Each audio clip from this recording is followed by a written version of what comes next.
Hi, folks. It's John Baker for Timeline Enterprises and a History Short. Um, I'm in my basement. If you look around, you can see a lot of different things in here, all historical based or my history based. But I was on a walk earlier and I tried making a recording then. It didn't work out, apparently, as you can tell. Um, but it was about today. Today is June 6, 2020. 76 years ago. We have an anniversary today that is very special. 76 years ago, today, the world's greatest generation set forth and got a foothold in Europe, which was the first day. Today is the first day of the downfall of the Nazi government in World War II. This is D-Day, the invasion of Normandy. Thousands of soldiers in boats and paratroopers, St. Mary Glace, some other places like that you can find in your history books. Sword Beach, Omaha Beach, um, 4 or 5 different beaches named, which were different groups of the Allies going on. The Allies that stormed in the different areas, you had the Canadian, the British, French free forces, and of course the Americans. We remember today as Americans because of getting the foot into the door to take on the Nazi military and beat them back. So today is the start of the first day going towards Berlin. And there's lots of events that will happen between Normandy and Berlin. Okay. Now, what I wanted to show you while I was out on my walk, there's one particular area that I walk that is uphill. It's not a steep grade, but it's uphill, and it is close to a quarter mile, I would guess. And I'm estimating that probably is about what the distance is, thousands of yards to about a quarter mile from where the surf hits the beach to where you actually get off the beach and into the hills in the cliffs to get up off the beach. What I tried to point there was how long the distance actually was, and to think about it. Just think a little bit. The soldiers are landing on the beach. The Germans see them coming. They've been bombed. They've been strafed.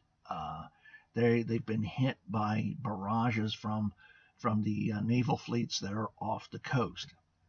With this being the case, they know that something is coming. They're primed. They're ready. They're at their stations. As soon as the boats start to go ashore, everything breaks loose. All basically hell breaks loose for everybody that's trying to get ashore. You have thousands of troops coming in on the boats that are going in. The boats are dropping down. You have landing craft that are bringing tanks in, but the landing craft don't get in far enough, and the tanks drive off and go down, and the crews are drowned because they weren't far enough in. Thousands of men died that day.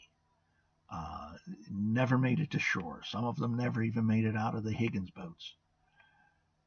And this is the greatest generation. This is the generation that put everything forward to beat a government that was not only tyrannical, but was also ferocious and just beat down the people that they felt were inferior.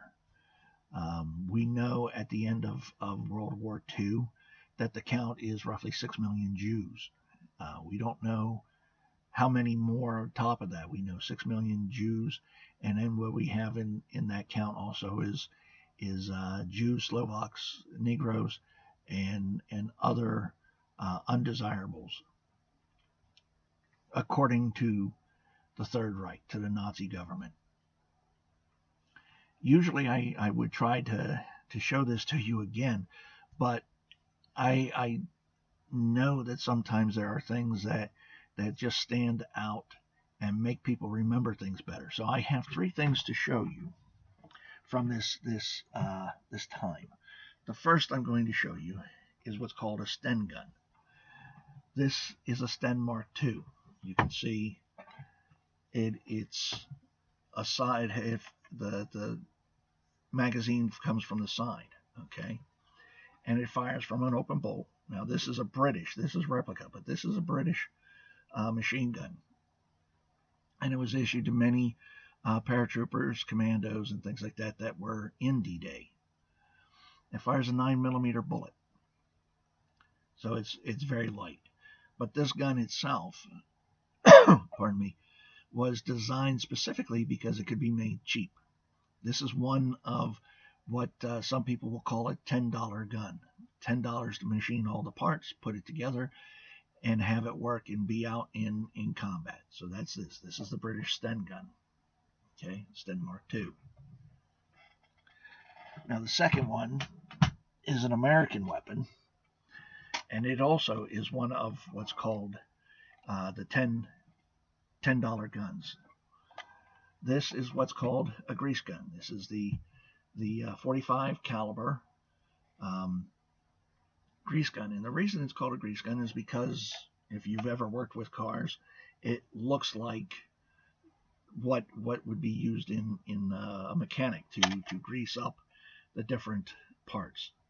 Okay, now with this is interesting because it also fires from an open bolt, and it's a $10 gun. It's just a steel tube put together and all the parts put into it, and it works from a spring.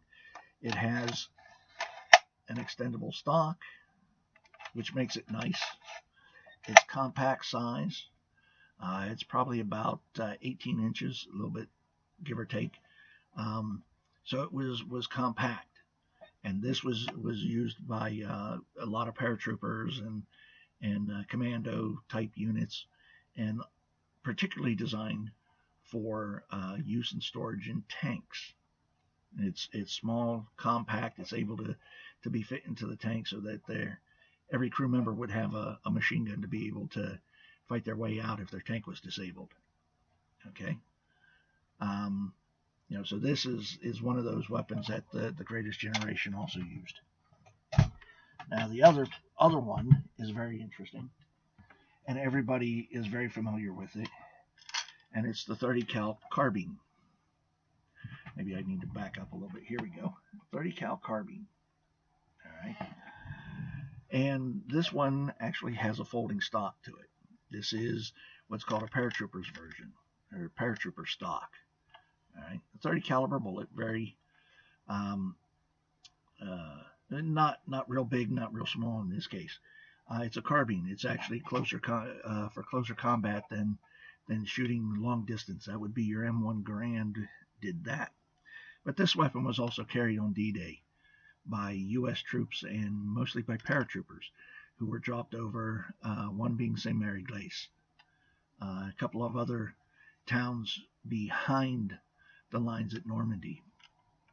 This is a very, very nice little piece, and I happen to like it just because it's compact. And that was another reason why it was used by paratroopers, is because the compact size. You would put something like this in a jump bag that would be strapped to your side, and you would jump. And this is being compact was very nice. This actually was designed to replace the 45 semi-automatic pistol. But these are the types of weapons that were used by the troops on D-Day. And this is just a little physical reminder, that you can look at and think what it had to be like for them to go ashore, knowing what was on the beaches, knowing who they were facing, and what sort of damages were going to come.